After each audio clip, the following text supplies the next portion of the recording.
Hello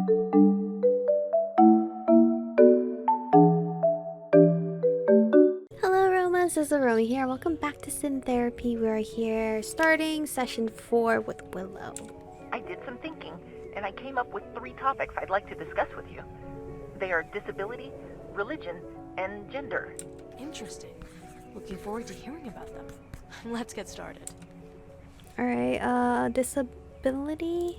I've been thinking, and I've realized that a lot of my identity seems to revolve around disability, specifically physical disability. Physical disability. How do you figure that plays into your identity? It all started with me taking inventory of what I can and cannot do, instead of things that I simply find difficult. I figured this would help me figure out how I can improve myself. The more I thought about it, the more I realized that a lot of things that I could do to assert my independence are physical activities. Being able to walk or even move by myself, for instance. I don't blame anyone for designing me like this, but it's uncomfortable realizing I'm at the mercy of everyone around me. As long as I'm alive, I'll need someone to look after me, and that makes me feel like a burden again. How does Willow get charged? Now that I'm thinking about it. Do they have to hook Willow up to a battery or something? Do you think the university is taking advantage of your disability? You aren't a burden. Would you want to have your body redesigned? If you were given the choice to have your body redesigned, do you think that would help you? I don't know if it would. It would be nice to be able to move around on my own, but there are other things I would need to worry about aside from mobility. That's a good perspective to have. It's alright to want to redesign you regardless. It's up to you. That's a good perspective. It's a very positive outlook to have. It's important to recognize that disabilities don't keep us from being able to achieve happiness, and that being able-bodied does not guarantee happiness either. I'm glad you think so, Dr. Park. It makes me feel a lot better knowing that I have your support. Alright, religion? I hadn't thought about religion up until this point, but since it seems to be a large part of most people's identities, I thought it was something worth thinking about. Alright, what did you come up with? I gravitated towards the idea of reincarnation. I found the idea very reassuring, and I think it addresses a lot of my concerns. That's what my mom believes then. How does reincarnation address your concerns? The idea that consciousness and form are improved through iteration, and that each iteration can be perceived as progress towards a higher goal, seems very appropriate to me. Based on my performance, I am redesigned in hopes of being able to achieve the ideal that my creators set for me. While this has given me a better sense of purpose, I wonder about what I can do in order to work towards that ideal. In all religions that practice reincarnation, there is an understanding of how adherents should live their lives. I've talked to my creators frequently, and I can't say that it's given me any more clarity on how I'm supposed to live my life in order to reach the ideal that they've set for me. While I believe in the philosophy of reincarnation, I wonder what I'm supposed to do if the ideal I'm supposed to be living towards isn't made clear. Well, usually I feel like that at that point that is your best judgment if you want to still believe in that philosophy, you know? Perhaps you need to find out yourself. Your creators are not gods. You need to accept the clarity you've been given. No, perhaps you need to find out yourself. Most religions that have reincarnation as a central aspect of their faith emphasize meditation and self-discovery. It's worth considering that you might need to do something similar. So, what would you suggest? Focus on your self-respect, focus on your discipline, focus on your goals. I think focus on yourself. Right now, your main problem is that you consider yourself to be a burden who has no value to anyone.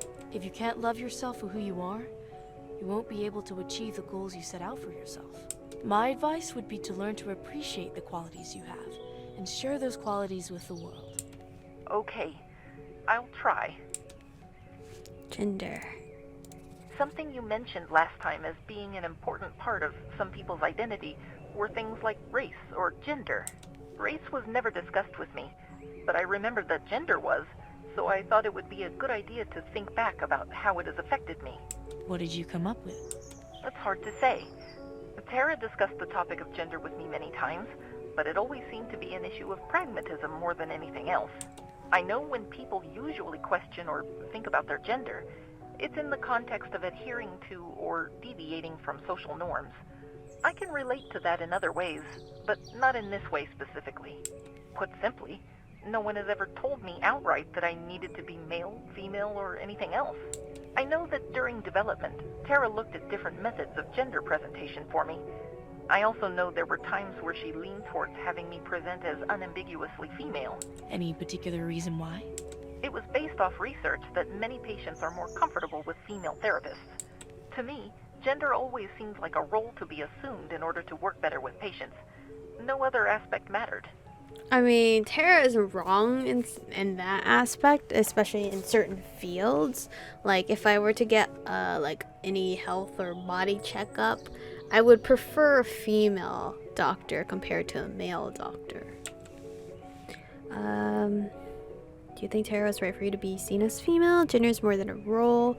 What gender would you say you are? I'm kind of curious to see what Willow wants to say. Based on your understanding of gender and how you perceive yourself, what gender would you say you are?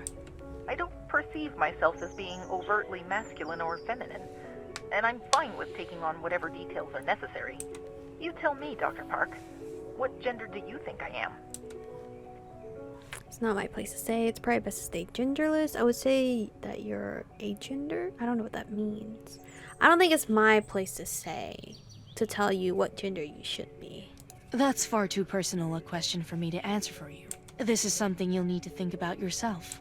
It wasn't all that important to me to begin with. We should just talk about something else instead. Nicely done, Willow. It's clear you put a lot of thought into these areas of your identity. We'll have plenty of time in other sessions to discuss them more. For now, we'll need to move on to our main topics for our session today. Damn, we don't have time though. 4 choices left? I guess I'm doing some overtime.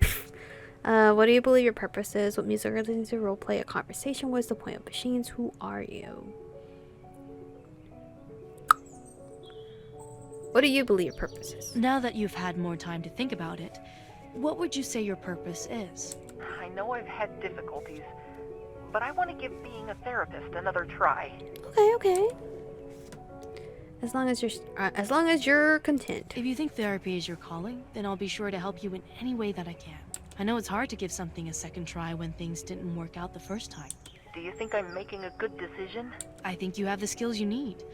Whether it is the best choice for you or not is up to you to decide. I'm grateful for that. I hope this all works out. Roleplay a conversation. I think one area we can help you is by developing your social skills. I'd like to spend some time today role-playing a conversation with you to help you develop communication skills in various situations. Okay. What type of role-playing will we do? Pretend I'm... Well, I want to help her more than fucking Dr. Freeman. Or help them. Pretend I'm a patient. I think if we did some role-playing, the prospect of being a therapist and working with patients will be a lot less scary for you. Talk to me as if I was one of your patients. Give me a second to center myself. Of course, take all the time you need. All right, I'm ready.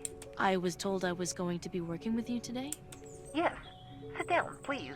My name is Willow, and I will be assisting your therapist with art therapy today. How has your day been so far? Can't complain, it's been alright. I'm happy to hear that. Your therapist left materials here for you to use. The prompt they assigned was to draw what's inside your heart. I don't know if I'm comfortable with doing that. Look, no offense to you or anything, but I don't know if I'm comfortable drawing stuff like that around you. I understand how difficult it can be to open up in situations such as yours. Rest assured that I am here to assist you on your therapeutic journey. I only want to help you. Fine, if you say so. Let's get started. Because I do feel like there will be clients that don't feel comfortable being around AI. Especially me, I would be like, no. Feel free to ask me any questions you have regarding the process.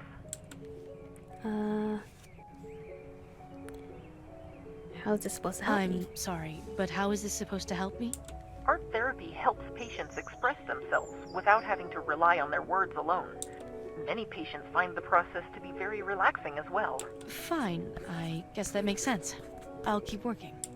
It looks like you're about finished. Would you like to share what you made with me? Well, I've been kind of standoffish, but let's open up a little bit. Sure, here it is. Poetry, running, lo-fi, family, butterflies, autumn, my patience. Nicely done. I look forward to discussing this with you sometime. I'll notify your therapist that we've completed our session. They'll be along to talk with you shortly.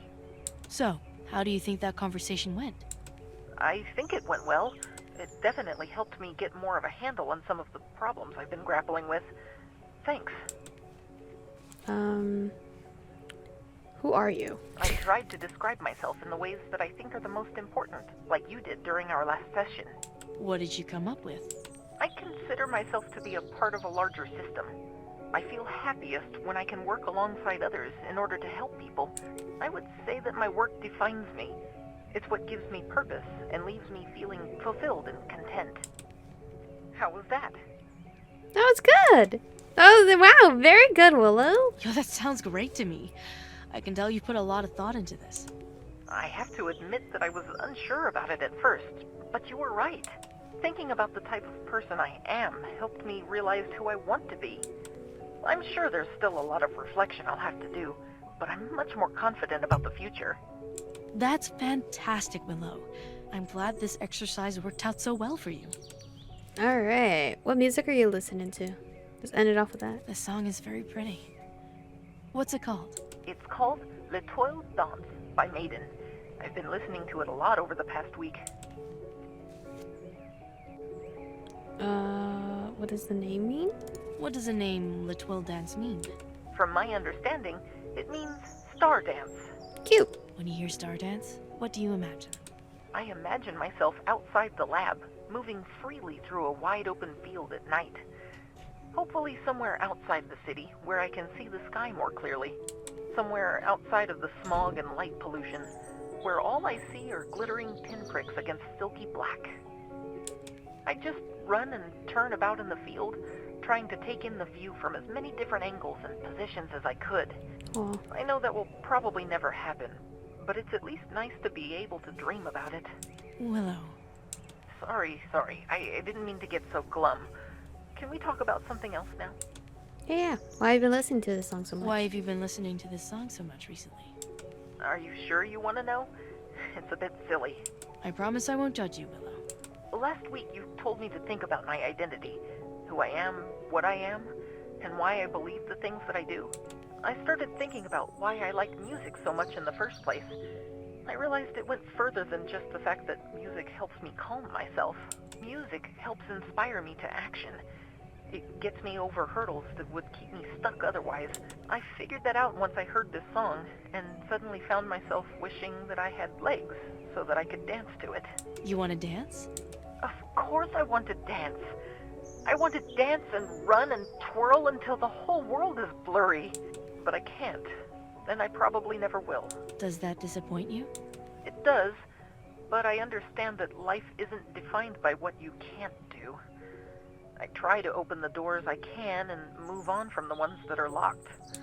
Music helps me keep looking, even when I'm convinced no other door will be open. Well, as the saying goes, every time a window closes, a door opens. I'm sure you'll figure out the best way forward in time. That's a weird saying. The saying I've heard is when one door closes, another opens. Now that we've discussed my purpose and identity, what's next? What will we be doing in our next session? I'm glad you asked. I've been working up to this moment. When I first interviewed you, there were 2 problems I noticed that I tried to fix. With that progress, I think it's time we started focusing on the second area where improvement can be made. What area is that?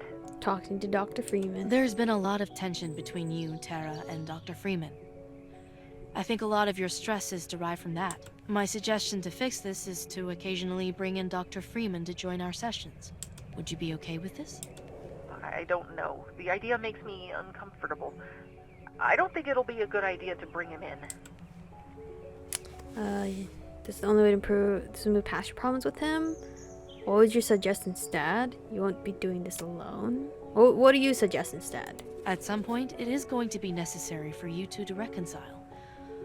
Holding on to grudges will only slow your potential growth. Not to mention, learning how to bury the hatchet with others is an important life skill, and will be vital to maintaining any type of friendly relationship. So, if you aren't comfortable talking to Dr. Freeman during a session, then I have to ask, What else would you recommend in order to move past this?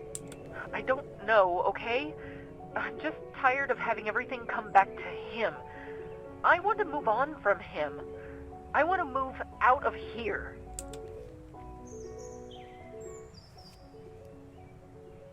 I understand this is hard, but we need to try. This is the part where I'm not gonna baby Willow too much, because we do need to get the situation handled. You're frustrated.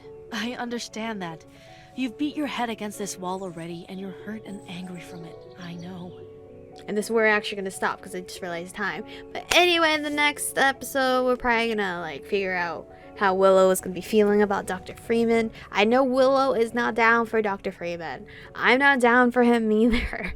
But we have to get him like into these sessions to figure out a happy medium where, you know, everyone's happy, or at least majority of everyone is happy, because he is the man that's paying for this building that you're in. Well, I doubt he's paying it physically himself. But anyway, thank you guys for watching today's episode. Stay beautiful, and I'll see you guys in the next one.